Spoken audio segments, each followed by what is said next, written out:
Okay, this morning I want to bring a message based on part of what we read over in Ecclesiastes chapter 3 and verse 7, where it talks about there's a time to speak and a time to keep silent.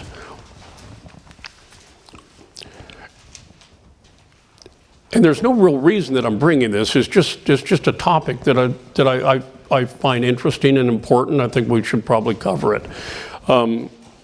Now, over in James chapter 3, verses 1 through 10, he deals with the need for us to control our language. We read that. It says, "My brethren, be not many masters, knowing that we shall receive the greater condemnation. For in many things we offend all. If any man offend not in word, the same is a perfect man, and able also to bridle the whole body." Now, that word perfect comes from a Greek word, teleos, which means complete. Not moral perfection, but complete, finished, fully grown in age. So the more spiritual maturity you have, the better capable you are to do some of the things that he's talking about here. So that's what he's talking about when he talks about perfect. He's not talking about moral perfection. None of us are ever going to be morally perfect while we walk on this earth. But he's talking about being fully grown. The longer you're in this, the more you should grow, the more fruit you should bear. And this is one of the signs that you're beginning to get there, okay? And I'm going to tell you something, this is one of the hardest things in the world to try to do. Every one of us makes the mistake of opening our mouths when we ought not do it. Every one of us does it. So if I'm preaching to anybody, I'm preaching to myself this morning as much as I am to anybody else. In many things we offend all. If any man offend not in a word, the same is a perfect man, and able also to bridle the whole body. Behold, we put bits in the horses' mouths, that they may obey us, and we turn about their whole body. Behold also the ships, which though they be so great, and are driven of fierce winds, yet are they turned about with a very small helm, whithersoever the governor listeth. Even so the tongue is a little member, and boasteth great things. Behold how great a matter a little fire kindleth. And the tongue is a fire, a world of iniquity. So is the tongue among our members, that it defileth the whole body, and setteth on fire the course of nature, and is set on fire of hell. For every kind of beast, and of birds, and of serpents, and of things in the sea is tamed, and hath been tamed of mankind. But the tongue can no man tame. It is an unruly evil, full of deadly poison. Therewith bless we God, even the Father, and therewith curse we men, which are made after the similitude of God. Out of the same mouth proceedeth blessing and cursing. My brethren, these things ought not to be so to be. You think about the tongue. You think about some of the things that you might say to someone that you can never get back. Once they leave, they're gone. You can't bring them back. And sometimes in a fit or rage or passion, we say things that we ought not ever say. And this is something that we as Christians need to learn to control. Now, a couple of points that he makes here. He makes the point that the man that can bridle his tongue can control his whole body. It's extremely important that we learn this, that we learn that there's times that we should speak, and there's times when we ought to just keep our mouths shut. And although the tongue is a little member, its effects are great. You think of wars can be started just by somebody saying one thing offhand. Divorces can be started by somebody saying something out of passion or rage when they ought not do it. We can destroy all relationships. We can destroy churches by just saying the wrong thing at the wrong time. And so it's important that we learn how to control this thing. James says that the tongue is a fire capable about bringing great destruction to both ourselves and others. It's capable of so much evil that he refers to it as a world of iniquity. It defiles the whole body. Over in Ecclesiastes chapter 5 and verse 6, it says, "Suffer not thy mouth to cause thy flesh to sin." Consider the power of your tongue. Just consider the power of that thing. If we could control that, we'd be successful in controlling a lot of other passions. And he goes on to say that unlike all kinds of animals, the tongue can't be tamed by man. It takes God to do that. And if you're a child of God, you have the ability. But if you're not, well, you lack that. That's one of those things that God can help you control. So if you want help, go to him and ask for it. Put that on your prayer list. That's another one that you want to bring up. Help me to learn to control this. Now, in view of James' arguments, this ought to be a chief objective, to bridle our speech, to be careful about what it is that we say. And it talks about bridling the tongue. That doesn't mean not using it at all. That means controlling it, right? I mean, you put a bridle on a horse so that you can control where the horse goes, not to stop him altogether. And we need to understand something and recognize that, like in Ecclesiastes 3:7, it says there's a time to keep silence and a time to speak. This morning we're going to talk about the part about keeping silence. There is a time, there are some times when it's better left unsaid, where your answer is just quiet. There is a proper time for that. Now, one of the things that Jesus taught over in Matthew chapter 12,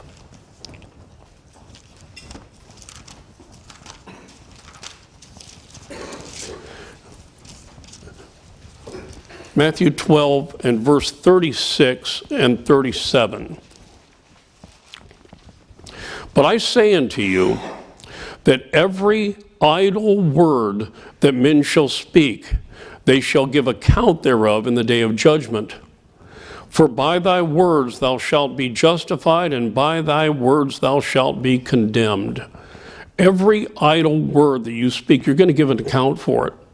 Now, idle is defined as of actions, feelings, thoughts, words, etc., void of any real worth, usefulness, or significance, leading to no solid result, hence ineffective, worthless, of no value, vain, frivolous, or trifling. That's what idle is. So if what you have to say could be described as idle, that's a time to keep silent. No reason to say it. You're going to answer for it. Every idle word that you say, you're going to give an account for it. So if it's just trifling and doesn't matter, well, maybe it doesn't need to be said. Over in Proverbs chapter 18,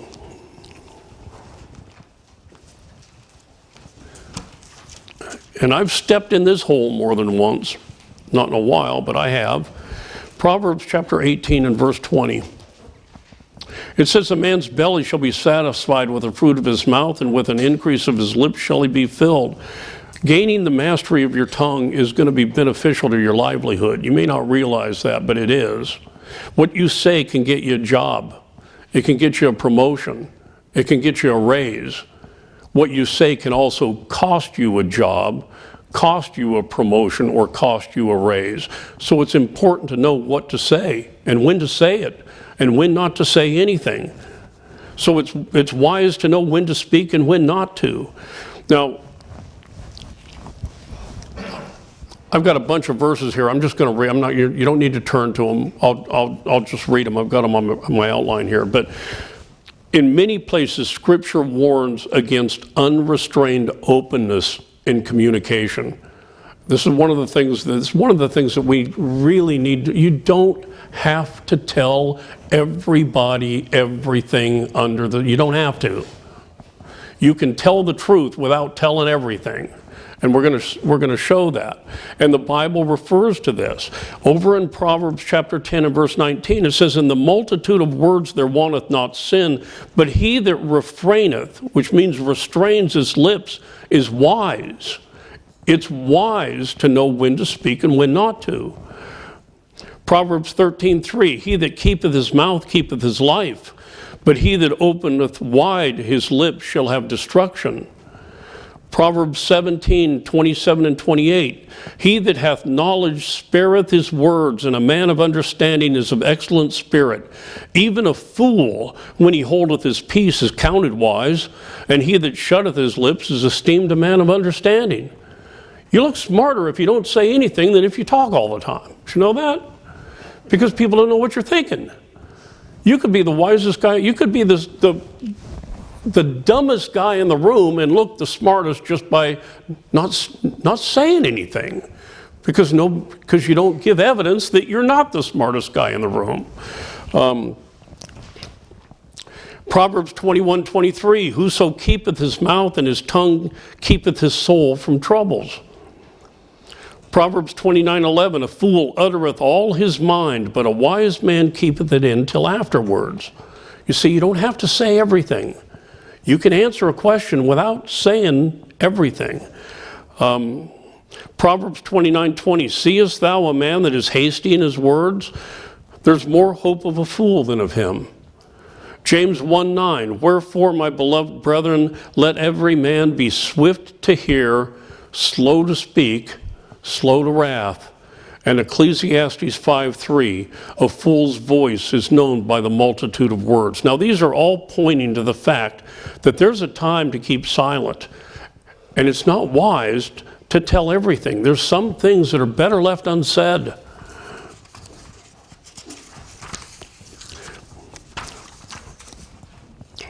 I don't know if any of you know who Dr. Peter Ruckman was. He was a Baptist preacher that was very strong on the King James Bible. You get a lot of good stuff relative to the King James Bible out of him, but he was somewhat bombastic, kind of like a Donald Trump sort of a character. He has some quotes. In his commentary on Proverbs 17:27, he said, "Blessed is the man who, having nothing to say, refuses to give evidence of it. He can never speak well who cannot hold his peace, and silence is a hard argument to refute." There's an argument. It's really hard to refute that argument when you don't say anything at all. There was a 17th century philosopher by the name of Baruch Spinoza, and he said that the world would be happier if men had the same capacity to be silent that they have to speak. Pythagoras said it's better either to be silent or to say things of more value than silence. And another quote that's always listed as anonymous, "Most of us know how to say nothing. Few of us know when." This is a habit that we unfortunately get into. We feel the need to talk, and sometimes it's best not to. And there are things that should be kept secret rather than being broadcast openly. Turn to Proverbs chapter 12. Let's look at a few verses here. Proverbs 12 and verse 23. "A prudent man concealeth knowledge, but the heart of fools proclaimeth foolishness." Sometimes it's wise and it's prudent to keep things hidden. It's not wise to always say everything that's out there. Proverbs chapter 25, verses 9 and 10. "Debate thy cause with thy neighbor himself, and discover not a secret to another, lest he that heareth it put thee to shame, and thine infamy turn not away." Sometimes if you start talking, then the next thing you know, you're talking about somebody else. You start talking about somebody else, understand there's a good chance that somebody else is going to hear about it. And if they hear about it, you can destroy a relationship. talk to the person themselves. You got an issue with somebody, go talk to that person themselves. Leave everybody else out of it. And if somebody comes to you and starts to drift into that area, it's time to get off the phone. It's time to end the conversation. Don't enable them to run the risk of hurting themselves by saying something they ought not say. You see, this is both for our own, and it's also for those that we come into contact with. If one of your brothers starts to talk about somebody, well, that's the time to end that conversation. Because that other person is probably going to find out about it, and if you're involved in it, well, you're just as guilty as everybody, and it'll cost you. It can hurt you. Look at Proverbs 11 and verse 13.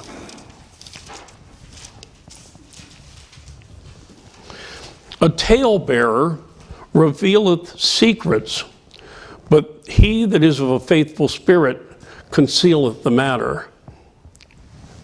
You see, it's not wise to say everything you want to say. Sometimes it's best to keep some of that hidden. Now, we can conclude from this and from other things that honesty in communication does not necessarily demand that you tell everything you think, feel, know, or intend. You don't have to say all of it, and you can still be honest. Now, let me give you an example. I want you to turn over to Jeremiah chapter 38.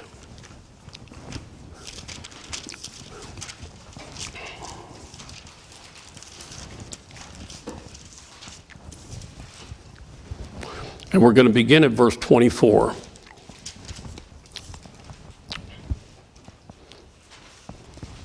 Then said Zedekiah unto Jeremiah, let no man know of these words, and thou shalt not die. But if the princes hear that I've talked with thee, and they come unto thee, and say unto thee, declare unto us now what thou hast said unto the king. Hide it not from us, and we will not put thee to death. Also what the king said unto thee, then shalt thou say unto them, I presented my supplication before the king, that he would not cause me to return to Jonathan's house to die there. Then came all the princes unto Jeremiah and asked him.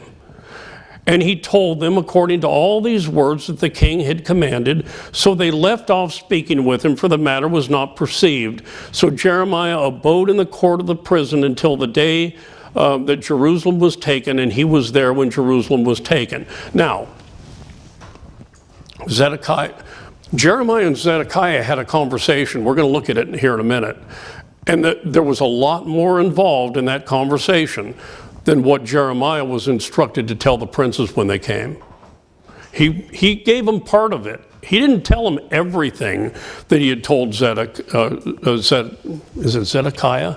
Yeah, he didn't tell them everything, but he told them the truth. What he said was true, but he didn't give them all of it. He only gave them part of it. Now look at Jeremiah chapter 37.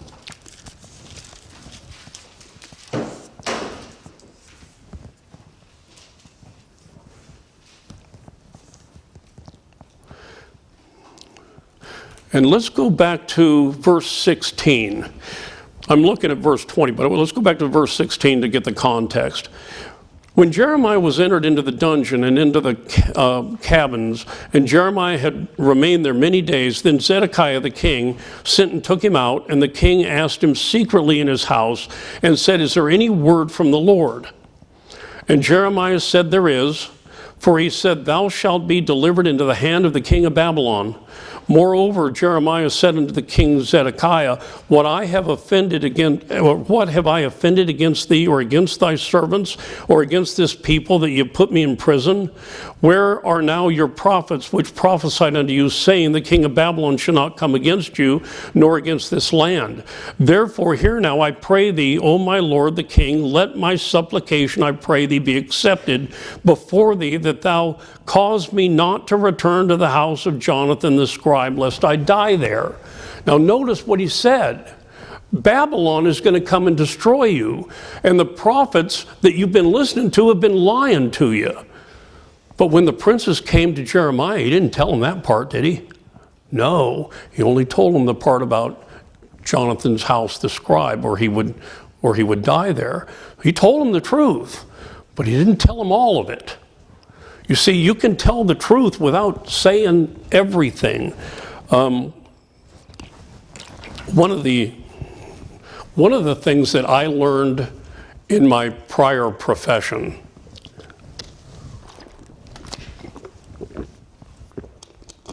was sometimes you want to answer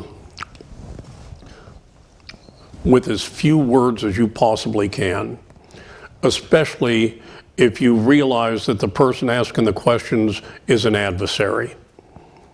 If they're asking because they want to know, that's one thing. If they're asking because they want to trap you and trick you, that's another. It's like cross-examination on a stand. The rule that with most of the attorneys I worked with, I had four answers that I could give. Yes, no, I don't know, I don't remember. If I said anything other than that, you don't get paid. Yes, no, I don't know, I don't remember. And they used to tell me, you're going to look like and you're going to think like you're a fool for saying that, but don't worry about it. Because one of the things that happens if you're dealing with an adversary, sometimes they're on a fishing expedition. And if you just open up and tell them everything that's on your mind, you just gave them a whole bunch of new stuff that they can go after you with. So it's best in an adversarial position to answer yes or no. There was a movie, I think it was called A Few Good Men. It had Tom Cruise and Jack Nicholson in it. And Jack Nicholson was a colonel at Guantanamo Bay, Cuba. Tom Cruise was a lawyer investigating a death that had happened on that base. And when he went to him, and he's sitting across the table from him, and Tom Cruise starts asking him questions. And I don't remember what the questions were, though that doesn't really matter. But Jack Nicholson's first answer was yes. His next answer was no. And Tom Cruise says, feel free to go ahead and elaborate. And Jack Nicholson's answer was, thank you. See, he knows the rules. If you're dealing with an adversary, that's a time to keep silent. Because they're going to take what you say and use it against you if they can. Let me give you another example. Let's say the job that you're working at, you don't plan on being there the rest of your life. It's just a stepping stone. It would not be wise to tell the boss that. Best just to keep that to yourself.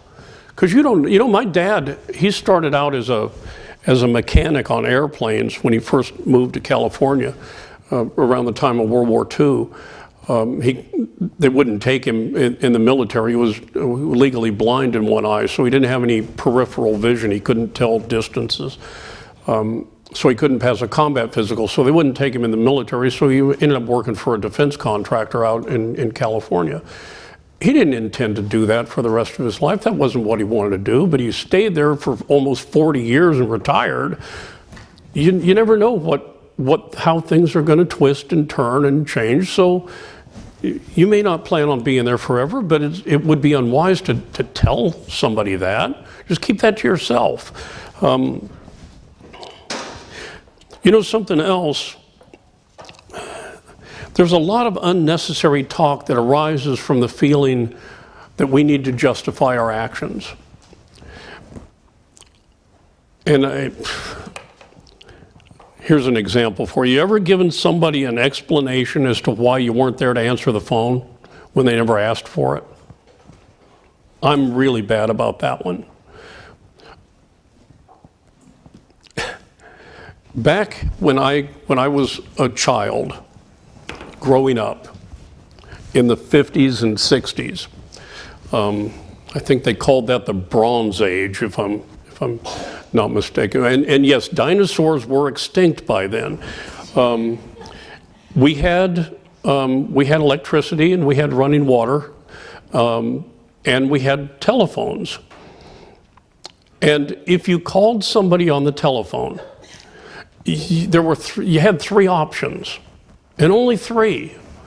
One, they'd answer it. Two, you'd get a busy signal. Anybody know what a busy signal is? Remember that? Nah, nah, nah, nah. Well, that means they're either on the phone or the phone's off the hook. Or 3, they wouldn't answer it.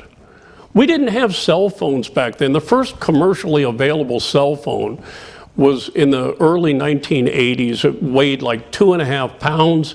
And if you had one of those, you were probably driving a Mercedes-Benz, because those phones cost just under $4,000 a throw when they first came out commercially in 1983. And the service charge back then, we used to pay, was it $1.50 or $2 a minute, something like that, that you had to pay to be on a phone? It was a status thing to walk around with one of those bricks. I think the first cell phone Winnie and I got was that gigantic flip phone that Motorola made, that you needed a lanyard to carry it. It weighed about 4 pounds and big, huge looking thing. But anyway, back in the old days, you call somebody, if they're not there, you get on with your life. I'll call them later, or if it's busy, I'll call them. Now, we live in a society where if I don't answer the phone, then in 3 minutes, somebody's mad at me. If I don't text you back, if you text me and you don't see those 3 little dots lighting up on the screen, you get mad at me. That's what society has done, and that's contrary, exactly backwards from what the Bible talks about on this. There's no reason to get mad at somebody because they don't answer their phone. And yet we do. I'm guilty of it just like the rest of you are. Now I'll tell you something, just so you know. If I have a personality like someone else that's sitting right back there, if I'm busy working on something and you interrupt me, I could lose my train of thought and never get it back. And so sometimes I just turn my phone off, put it on Do Not Disturb, and throw a towel over the top of it. And if you call and don't leave a message, I don't know that you ever called anyway. So, but it's my phone. And that's the point I'm trying to make here. You don't have to justify things to people because you weren't there, you weren't at home, or you didn't answer the phone, or you weren't somewhere where they expected you to be. First of all, nobody has the right to expect you to always be available. You don't have that right. Your phone is your property to do with as you want to do with. I want you to look at, in fact, you don't need to turn to it. Matthew chapter 20 and verse 15, Jesus Christ said, "Is it not lawful for me to do what I will with mine own?" So, don't feel the need to justify all of these types of things, even though we do it all the time. Every one of us does this, and we don't need to. This is a time when you could just be silent about it. Certainly save breath. Now, a couple of verses. In 1 Timothy chapter 5,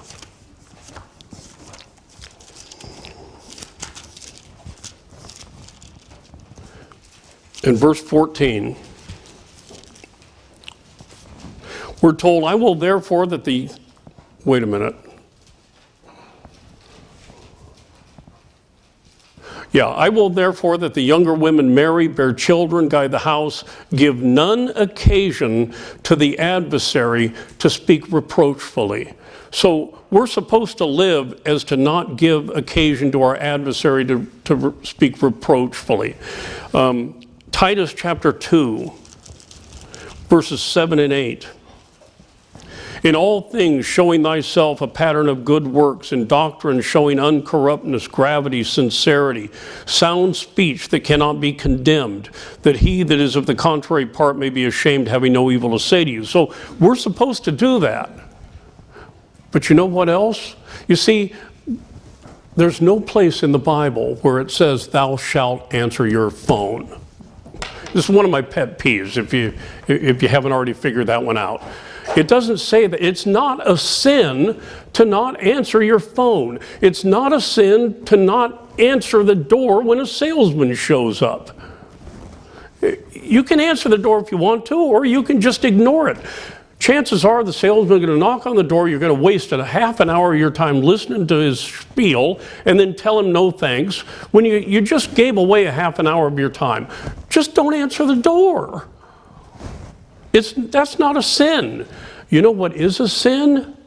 Somebody coming to the conclusion that the reason you didn't do it was because, well, they don't want to talk to me, or he's not where he's supposed to be, or this or that or whatever. For somebody to come to a conclusion like that, that is a sin. We're not to do that. We're not to think evil of other people or imagine evil of other people. Look at Zechariah chapter 7.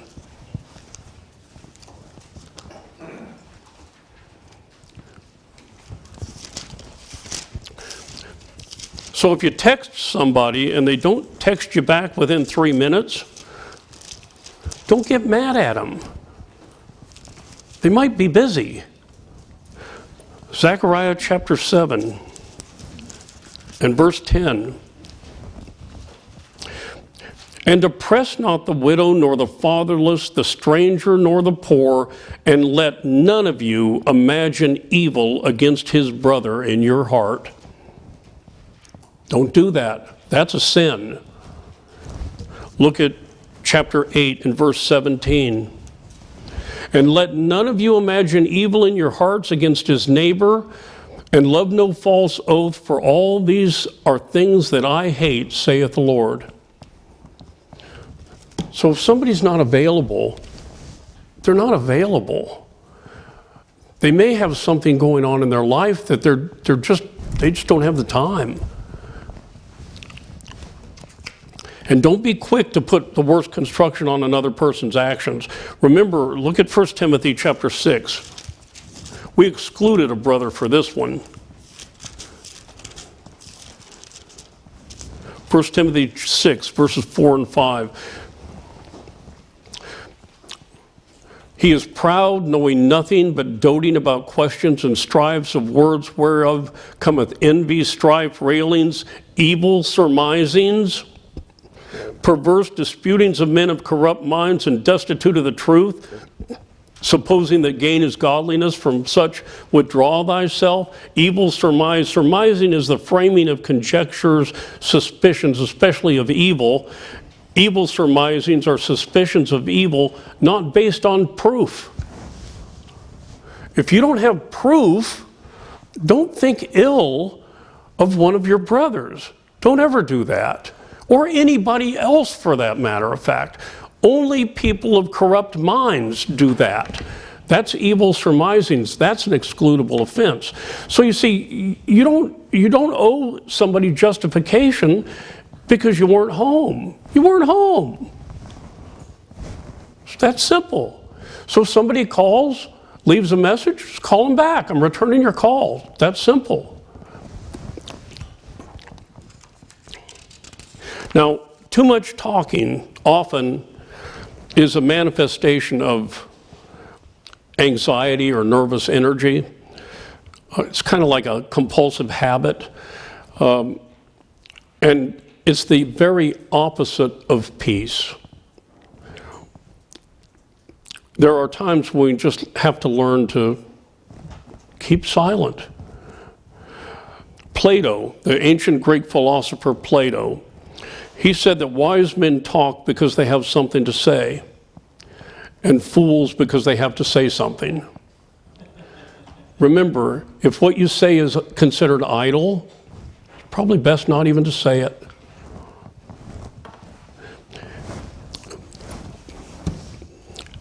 In Isaiah chapter 30 and verse 15,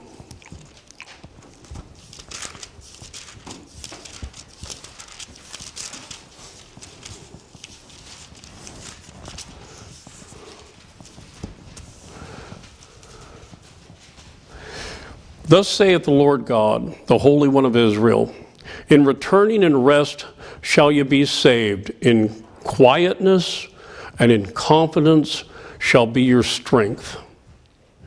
Quietness and confidence. Inner quietness and peace. When the mind slows down, the mouth slows down too. Look at Philippians chapter 4.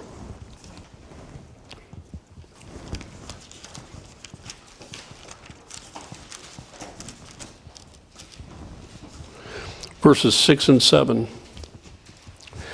Be careful for nothing, but in everything by prayer and supplication with thanksgiving let your requests be made known unto God.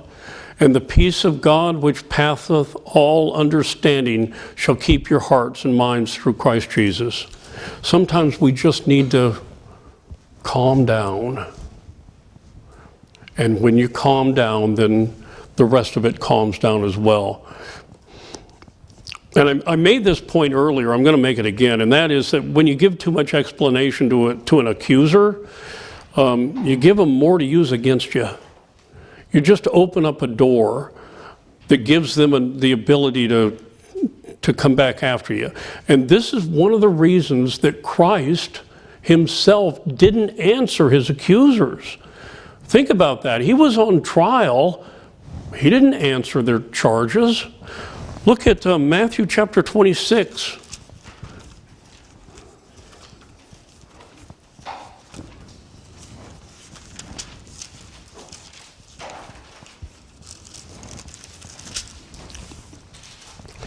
Verses 62 and 63.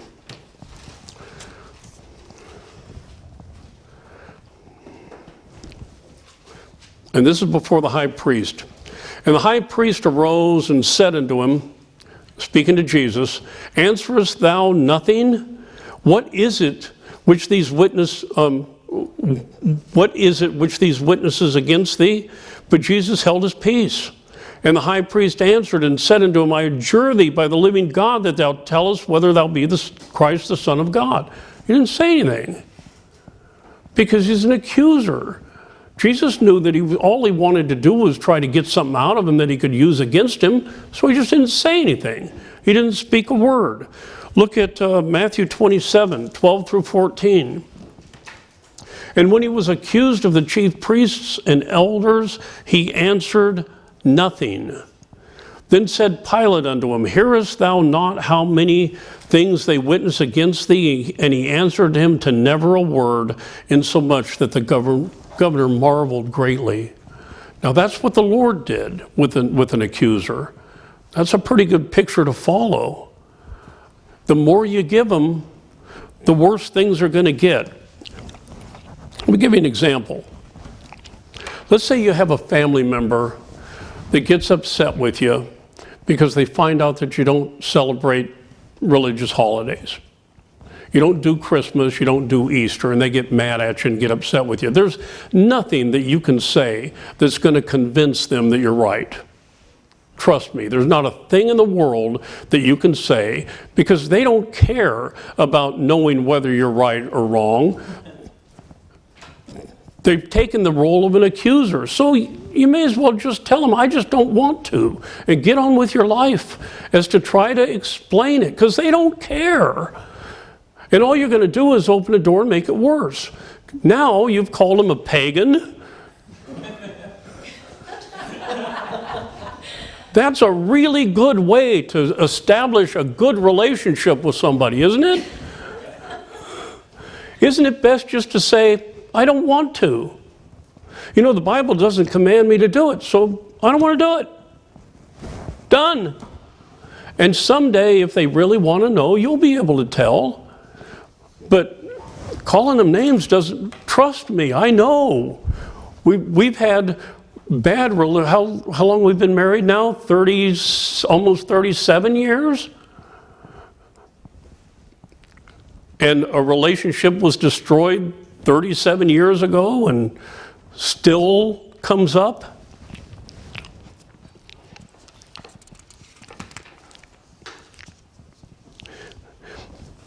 There's another principle that we have that we need to think about, and that is sometimes relationships get rocky for one reason or another. Maybe it's Maybe it's a girlfriend-boyfriend situation. Maybe it's just two friends that were close at one time and then they just start to drift apart for one reason or another.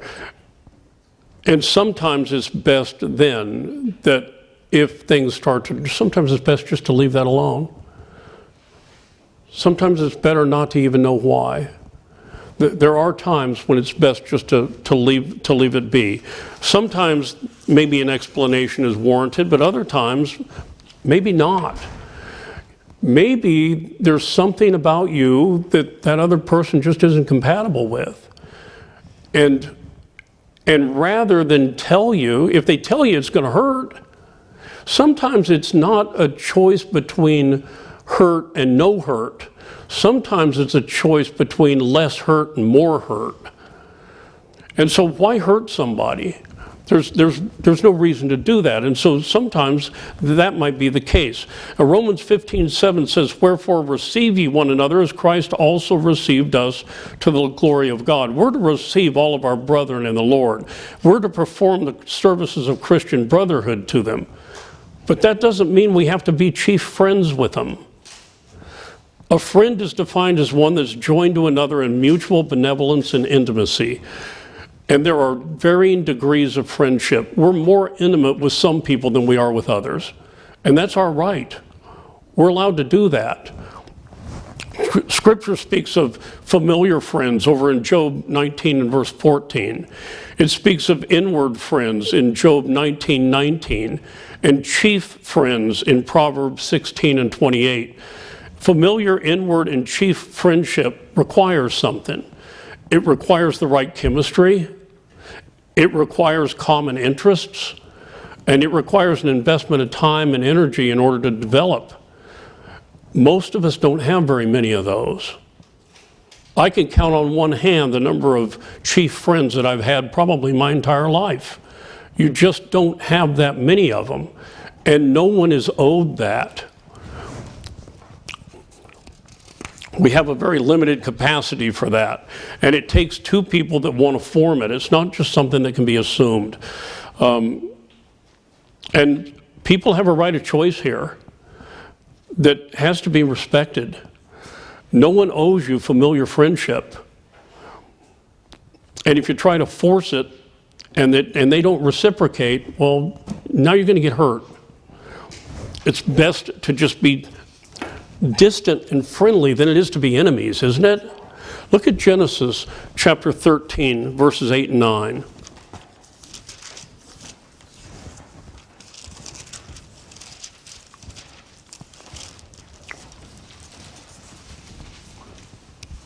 This is Abraham and Lot.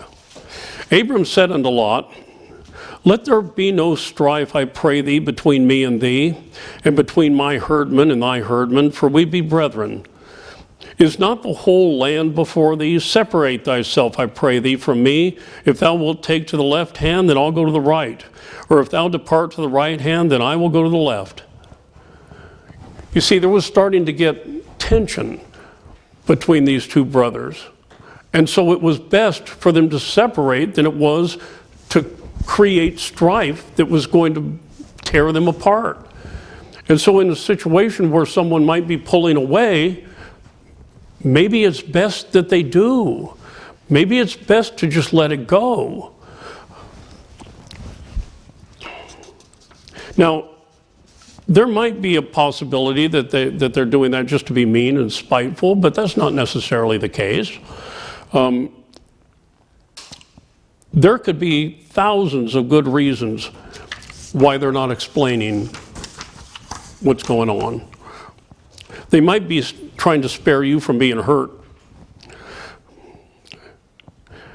I mean, if you can still work with them, if you can still be in the church with them, if things can still be harmonious, what's the harm there? The person might be preoccupied with other things and just doesn't have the time or the energy for it anymore. They might have personal problems that they don't want to disclose to you. Now, you know, you might think, well, they're a friend, they should disclose it. Well, not necessarily. There are times when, you know what, I I have a lot of problems. And there's somebody sitting back there in the back of the room that knows a lot more about them than the rest of you all know, and I don't disclose this stuff to you. If you knew what really went on inside this head sometimes, you'd lose all respect for me.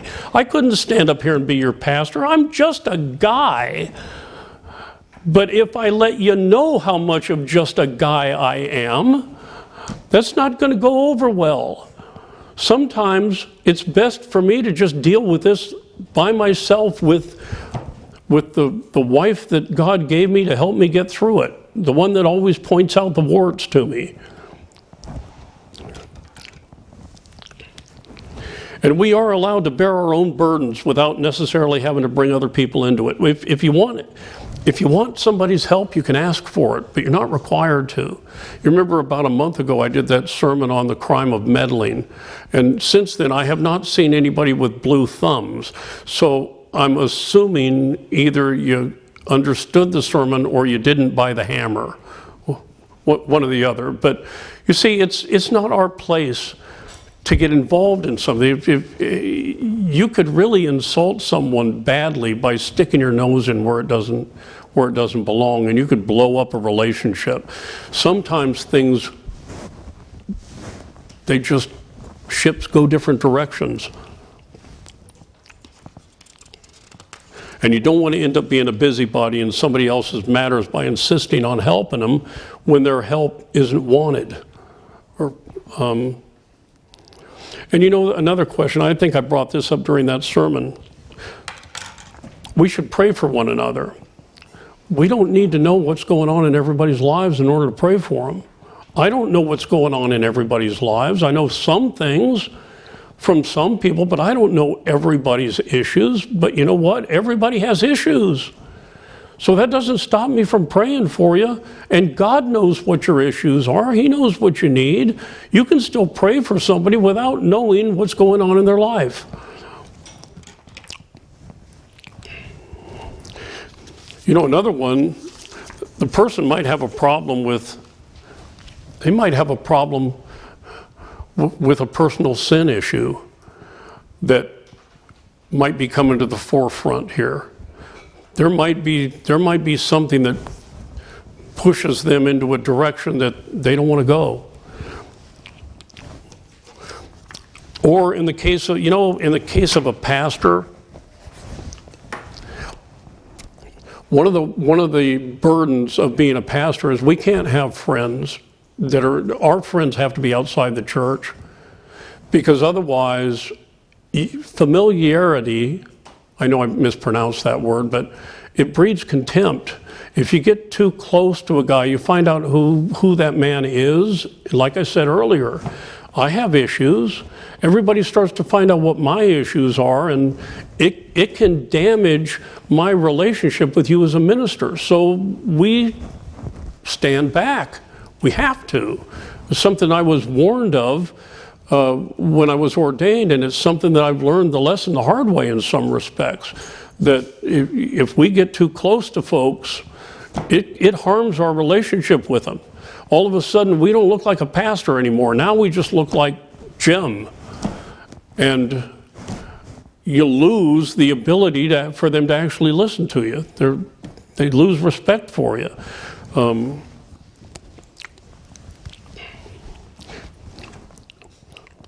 And so anyway, this has gone a little bit quicker than I expected that it would, but I'm just going to go ahead and wrap this up and let everybody have an early Father's Day. Just remember this. When dealing with things, sometimes it's just better to leave things unsaid. Think before you speak. Think of the construction of what you're going to say. Think of how it would react to you if somebody said it to you before you open your mouth and say it. Because if you start questioning people, you realize you start questioning them too much, you're calling them a liar. Whether you know that or not, you could be calling someone a liar. And if they're a liar, God will deal with them. But just be careful about some of what you say. Think before you speak. Think of how it's going to come across. And sometimes it's just best to keep it in yourself and deal with it that way. And with that, I thank you for your kind and patient attention this morning. Let's stand and be dismissed in prayer.